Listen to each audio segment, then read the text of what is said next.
So karon may adlaw maigsoon, so mukanta day ni. So mo day ni ang ato ang warrior team sa Saturday Prayer Warrior. Unya do na may ka-request nato nga kaning kanta nga ang pagkakantahon karon ipa-upload sa YouTube.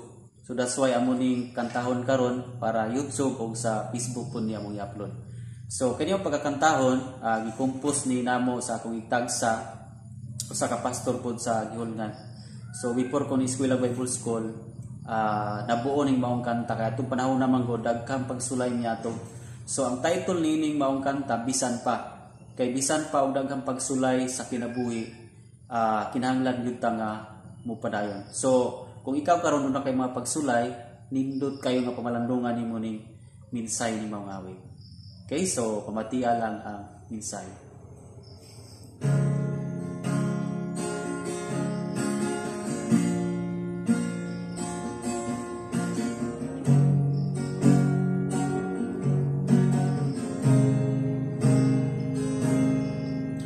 Bisan pa sa kadako sa mga pasulay, hindi gayon ako muhunong sa pag-alagad kanimo. Bisan kon ako magantos, sinitanan alang kanimo. Hindi gayon ako musibo, bisan sa kalisdanan, ipadayon ko ang lumba, paingon sa daganan, kaya tuwa ang matuod, nga kalipay dianda mo. Ang pagtuman sa buluhaton, may buhat sa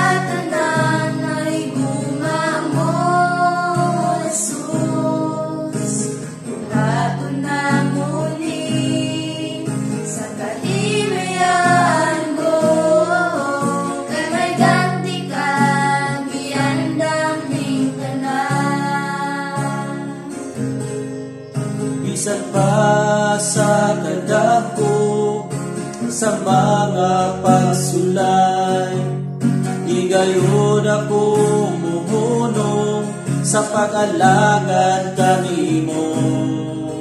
Bisan kon ako magantos, sinitanan na lang kanimo.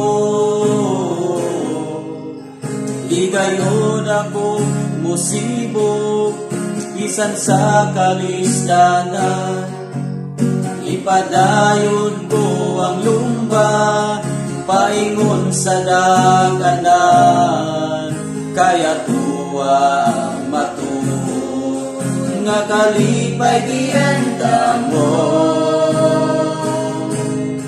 Ang pagtuman sa